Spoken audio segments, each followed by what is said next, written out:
Hi అండి అందరికీ welcome back to my channel. ఈరోజు రెసిపీ వచ్చేసి స్నాక్స్ రెసిపీ అండి.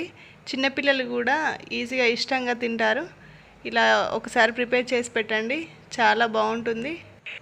నేను చూపించిన విధంగా మీకు నచ్చినట్టయితే ఇలా చేసుకొని తినండి.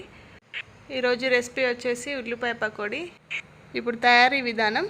ఇప్పుడు ఒక బౌల్ తీసుకొని అందులో ఒక కప్పు శనగపిండి వేసుకోండి, ఒక స్పూను సాల్ట్, ఒక స్పూను ఎండు కారం, ఒక స్పూను జీలకర్ర వేసుకోండి. ముందుగానే కట్ చేసి పెట్టుకున్న ఉల్లిపాయ ముక్కల్ని ఇలా పొడుగుగా కట్ చేసుకోండి. ఇలా పొడుగు కట్ చేసుకుంటే బాగుంటుంది. ఇలా పొడుగు కట్ చేసుకొని వేసుకొని కొంచెం కొత్తిమీర తరుగు వేసుకోండి, ఒక స్పూను ఓమా వేసుకోండి. దీంతో ఫ్లేవర్ అనేది చాలా బాగుంటుంది. కొంచెం ఫుడ్ కలర్ వేసుకోండి, మీకు ఇష్టం ఉంటే వేసుకోండి, లేకుంటే లేదు. చూడడానికి కూడా చాలా బాగుంటుంది, పిల్లలు తినడానికి ఇష్టపడతారు.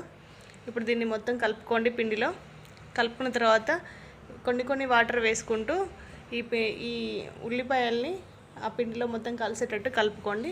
ఇలా ఉండాలి పిండి మాత్రం, ఇంతకంటే జారుగా మాత్రం కలుపుకోకండి. ఇప్పుడు గ్యాస్ మీద ఒక బాండీ పెట్టుకొని అందులో ఆయిల్ వేసుకొని హీట్ చేసుకోండి. ఇప్పుడు ఈ ఉల్లిపాయ ముక్కల్ని కొంచెం తీసుకుంటూ ఈ ఆయిల్లో వేసుకోండి. ఇలా వేసుకొని ఒక సైడు కొంచెం ఫ్రై అయిన తర్వాత ఇంకొక సైడ్ కూడా ఫ్రై చేసుకోండి. ఇలా గోల్డెన్ బ్రౌన్ కలర్ వచ్చిన తర్వాత వీటిని తీసుకొని ఒక ప్లేట్లో వేసుకోండి. ఇలా మిగతా పిండిని కూడా మళ్ళీ ఆయిల్లో వేసుకొని తీసుకోండి. ఇంతే, ఇలా చేసుకున్నారంటే ఆనియన్ పకోడీ రెడీ అయినట్టేనండి. ఈ వీడియో కనుక మీకు నచ్చినట్టయితే ఒక లైక్ చేయండి, షేర్ చేయండి, ఛానల్ని సబ్స్క్రైబ్ చేసుకోండి.